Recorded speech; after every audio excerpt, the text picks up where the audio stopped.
होते हैं वो केवल एक ही, और ये दिव्य है भी मानते इन्हें तो धनुषी श्रेष्ठ पे लोग पूजते, ये पूजित थे धनुष और इनकी सतत पूजा भी होती रही। इस बात का ये चिंतन है।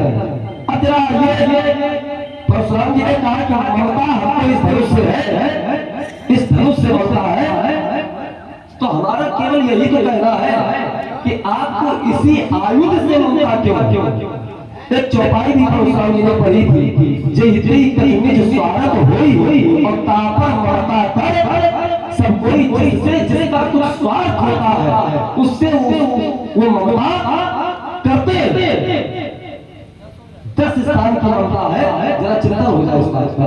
10 स्थान की ममता है, जननी जनक बंधु सुख धारा तम धर्म भवन सुभद परिवारा। तो ये 10 स्थानों की ममता भगवान कहते हैं सबके ममता ताग तोरी और मम पद मलई बांधर डोरी।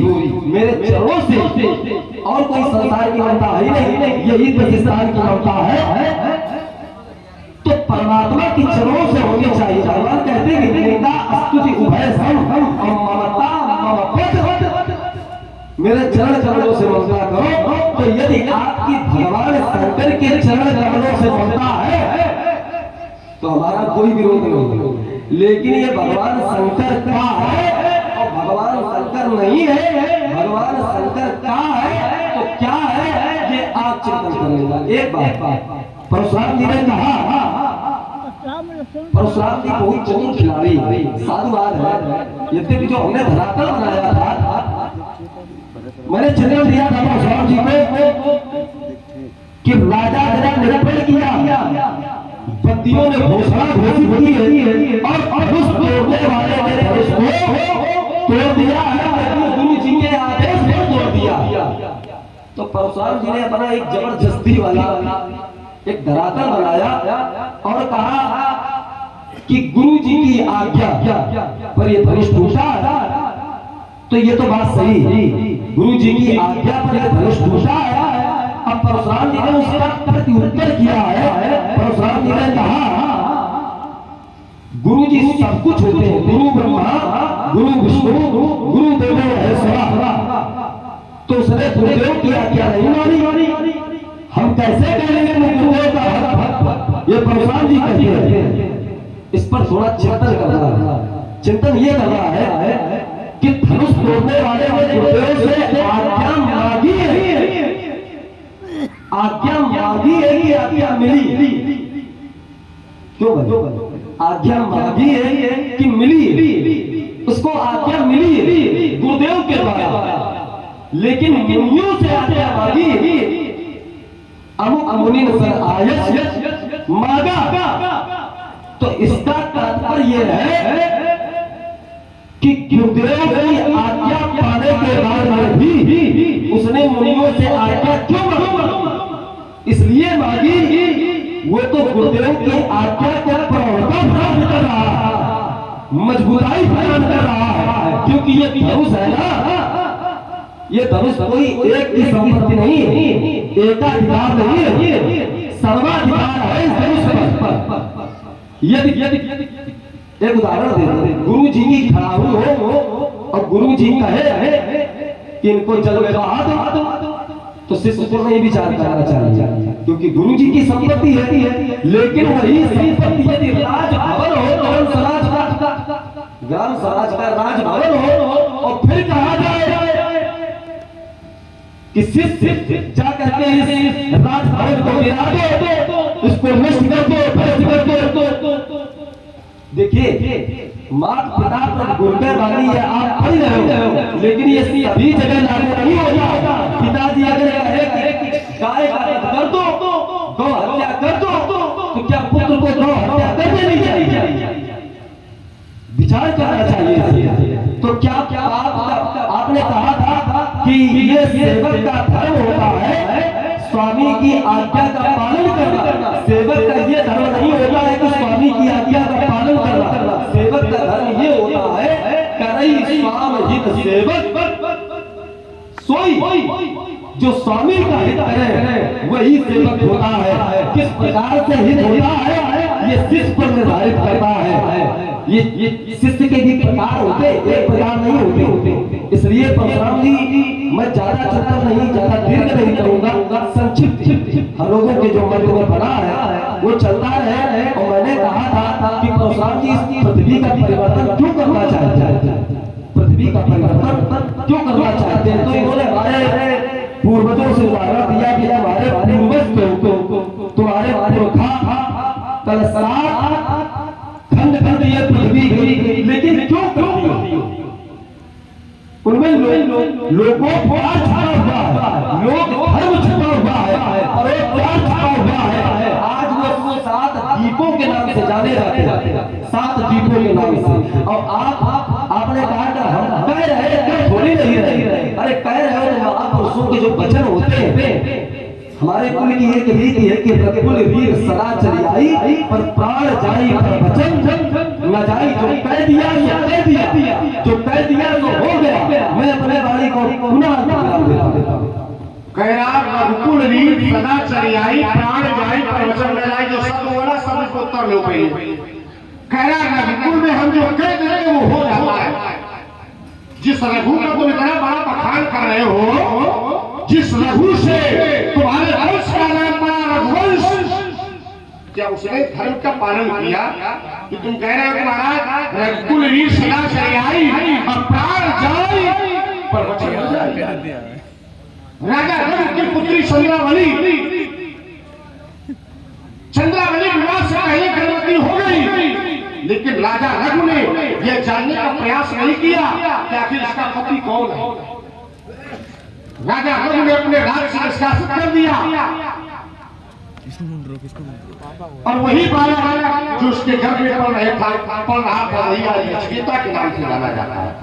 कहने का अभिप्राय ये, तुमने कहा महाराज जो कह दिया सो हो गया। राजा रघु ने भी तो कहा था क्या हो गया?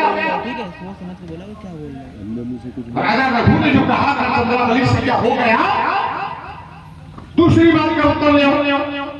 कहा गुरु जी से आदेश लिया तो कहा मुनियों से आदेश इसलिए लिया कि अपनी गुरु की बात को और मजबूत किया है तोड़ने वाले।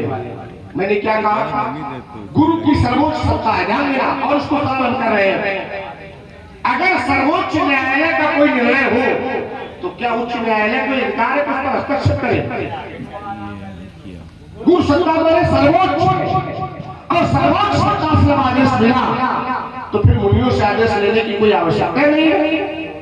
मैंने दोनों कथा उसमें जोड़ा था कि गणेश ने माता के आदेश का पालन किया लेकिन किसी दूसरे से आदेश नहीं लिया।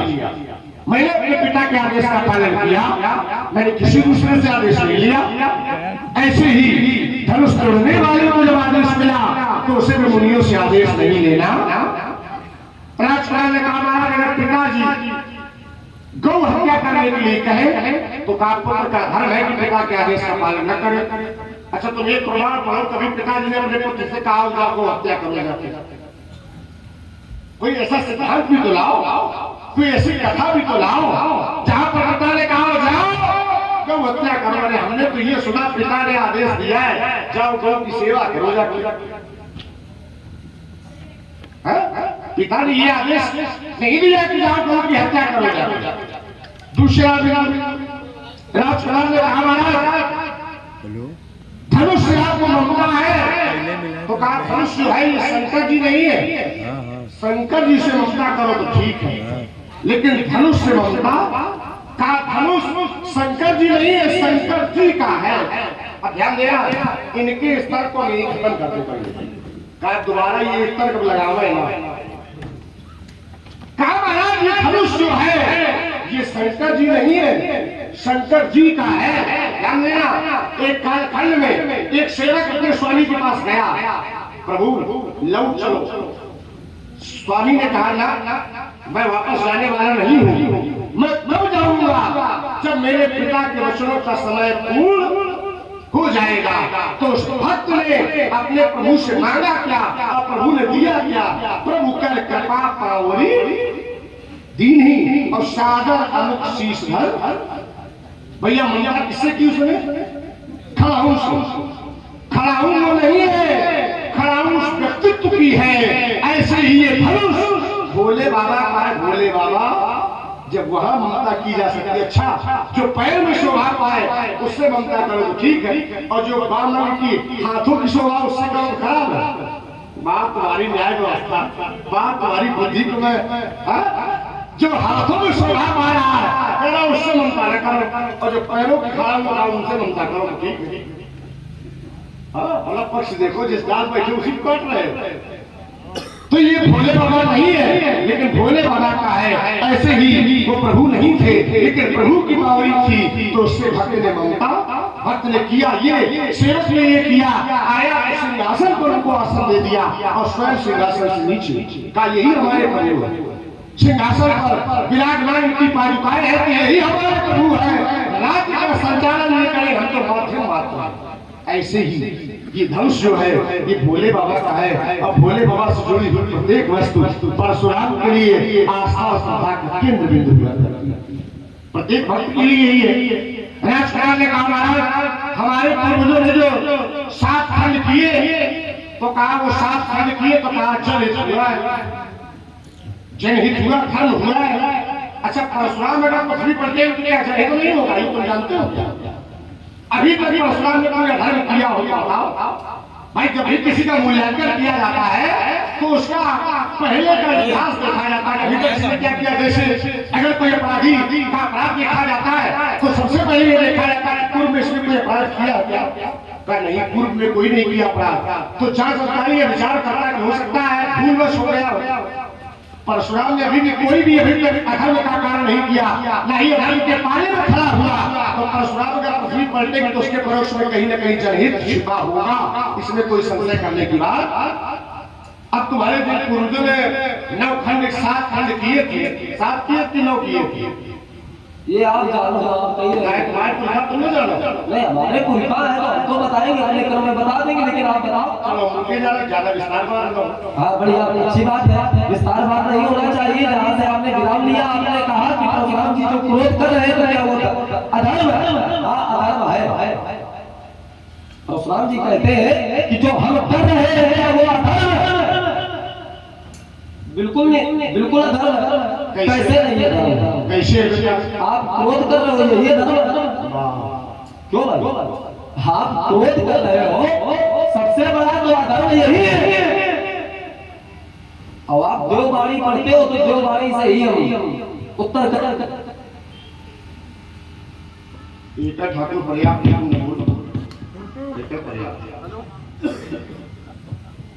तेरा चिंतन कर रहा, परशुराम जी क्या अधर्म नहीं कर रहे? क्रोधो मूल अनर्थानां क्रोधा संसार बंधनम और धर्म क्षय क्रोधा तस्मात् क्रोध विवर्जये। धर्म का क्षय करने वाला ये आपका क्रोध जो आप कर रहे हो, अदृश बोले अतरिस रिस वाले क्रोध, वचन कठोरा, कठोर वचनों का बल क्रोध ही होगा। कठोर वचनों का बल क्रोध ही होगा, और आप इसीलिए कठोर बोल रहे हो, तो ये अधर्म है। इस पर थोड़ा चिंता करना। आपने कहा यही ले लो, तुमने बिंदु बोला उसका यही ले लो। आपकी उसके बाद फिर दे देना, जो छूटे उसके बाद भी दे देना। अच्छा, ताजा ताजा ले लो तुम। कह रहे महाराज आप क्रोध कर रहे, यही अधर्म है। कहा मैं कल भाई का सहारा लेकर मैं आपसे कहता हूं, देखो जो तुमने पढ़ा है ये किसके लिए है? अगर व्यक्ति के अंदर कोई गुण सहज भाव है उसको ईश्वर लागू नहीं होता है। जैसे अगर कोई गायक है तो उसके लिए गायन करना सहज भाव। परशुराम के अंदर जो क्रोध है ये परशुराम का आभूषण है, परशुराम का दूषण नहीं है। क्यों?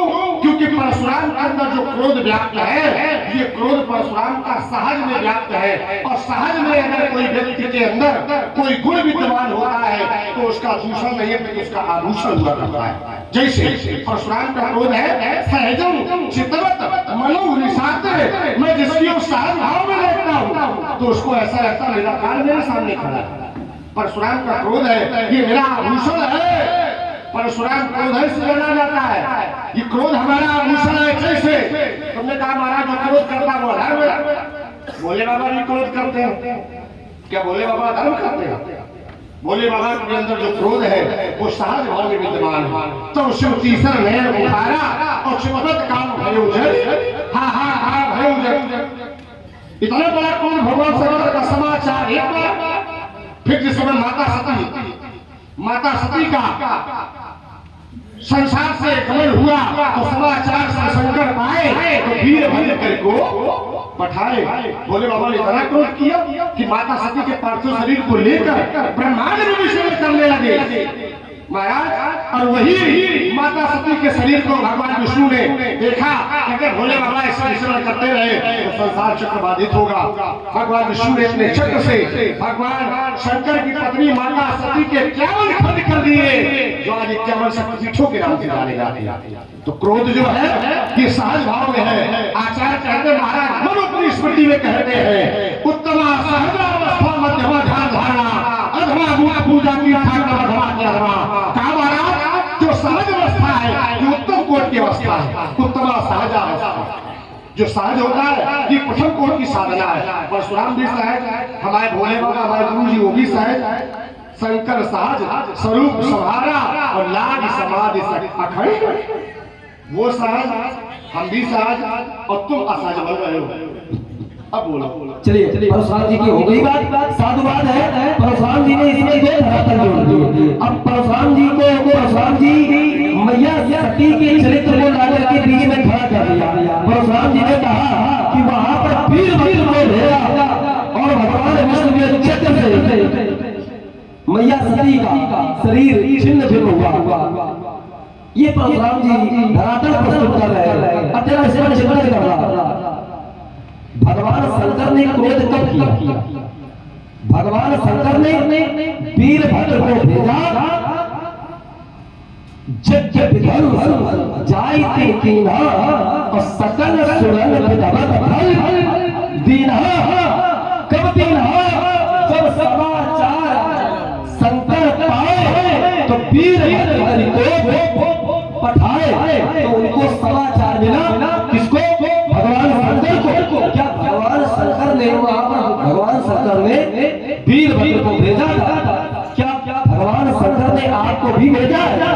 उत्तर ले लो। अब आप बीच में रोकते हो, सब बोलो उत्तर वही दोगे। आपका हमने कहा महाराज थोड़ी जैसे वीरभद्र को भेजा था तो कहा ऐसे भोले बाबा ने आपको भेजा है।